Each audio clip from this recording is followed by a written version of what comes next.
समांगम में भाग लेने के लिए अगर एक भी योद्धा वल्लभराज से जा रहा है तो यहाँ की औरतों के मन में जलती बदले की आग की वजह से है।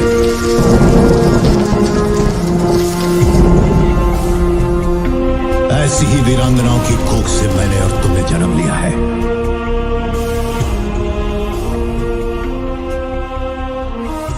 वल्लभनाथ की स्त्रियों को ये अधिकार नहीं कि वो अपने पति। क्या शिवगामी की शादी थी एक पॉलिटिकल मैरिज? क्यों शिवा की तरह बनकर रहना चाहते हैं महेंद्र बाहुबली? क्या महेंद्र बाहुबली अपनी ही मौत का स्वांग रचाएंगे? नमस्कार दोस्तों, मैं हूं आप सबकी होस्ट पंखुरी और आप सबका बहुत बहुत स्वागत करती हूं बॉलीग्रैड स्टूडियोज में। बाहुबली के साम्राज्य में बहुत सारी कहानियां अभी भी दबी हुई हैं। एस राजमौली ने इस फिल्म को फिलहाल के लिए महेंद्र बाहुबली पर फोकस रखकर बनाया है, पर इसके आने वाले पार्ट्स में पुराने और नए कई किरदारों की स्टोरी रिवील की जाएगी, जिनमें से सबसे इंटरेस्टिंग स्टोरी होगी शिवगामी की। बाहुबली में स्टार्टिंग से ही उनके बलिदान को दर्शाए हुए फिल्म को बनाया गया, जिसके चलते हमें ये पता चलता है कि उनका कैरेक्टर पहले ही सीन में मर जाने के बावजूद भी दोनों ही फिल्मों के लिए कितना इम्पोर्टेंट है। ऐसे में अगर बाहुबली 3 में शिवगामी के अतीत के बारे में बताया जाता है तो ये बहुत ही इंटरेस्टिंग होगा दोस्तों। उसके कई पहलू हो सकते हैं। यदि राजाओं की शादियां राजकुमारी से होती थी तो शिवगामी भी किसी देश की राजकुमारी रही होगी। अगर वो किसी देश की राजकुमारी थी तो उन्होंने पावर के लिए हैंडीकैप्ड आदमी से शादी क्यों की? उन्हें पता था कि उनका पति कभी भी राजा नहीं बन पाएगा, तब भी उन्होंने ऐसे व्यक्ति से शादी क्यों की जो हमेशा ही अपने राज्य के बारे में बुरी नीतियां बनाते आया हो?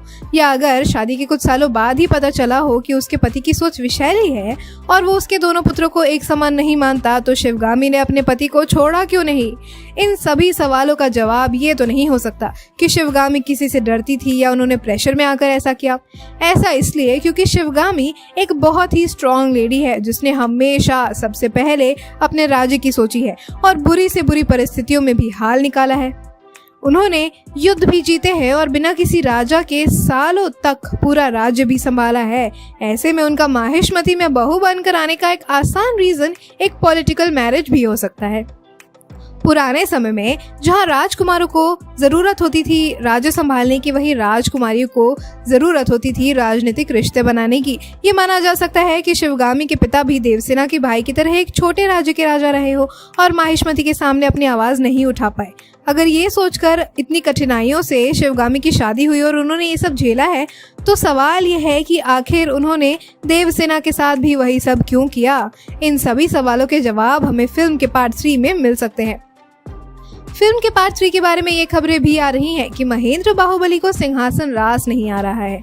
जहां वो अपने गांव में अपनी मां के साथ एक आराम का जीवन जी रहे थे, जहां उन्हें राजा राज्य की कोई परवाह नहीं थी, वहीं राजा बनने के बाद से उनके पास कई जिम्मेदारियां आ गई हैं, जिसके चलते महेंद्र बाहुबली अवंतिका को कहते हुए दिखेंगे कि कैसे वो वापस अपने आदिवासी भाइयों के बीच जाकर रहना चाहते हैं, पर यह मुमकिन नहीं है। ये सोच उनके मन में ही दबी रह जाएगी। इसके चलते जब आगे जाकर एक राजा की गद्दी का प्रेशर उन पर बढ़ता जाएगा, तब वो अपनी ही मौत का स्वांग रचाने के लिए मजबूर हो जाएंगे, जिसके चलते वो जनता को ये बताएंगे कि जहर देकर महेंद्र बाहुबली को मार दिया गया है। उसके बाद वो उसी रास्ते से अपने गांव वापस चले जाएंगे जहां से पार्ट 1 में शिवगामी को भागते हुए दिखाया गया था।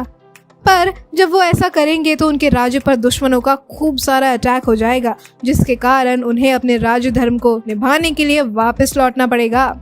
महेंद्र बाहुबली का ये प्लॉट फिल्म के पार्ट 3 में एक मेजर प्लॉट हो सकता है। आपको क्या लगता है, क्या होगा बाहुबली 3 में? हमें बताइए कमेंट सेक्शन में। आज के लिए इस वीडियो में बस इतना ही। अगर आपको वीडियो पसंद आई है तो इसे लाइक कीजिए, अपने दोस्तों के साथ शेयर कीजिए और बॉलीग्रैड स्टूडियोज को भी जरूर सब्सक्राइब कीजिए। आज की स्क्रिप्ट लिखी है अपूर्वा ने।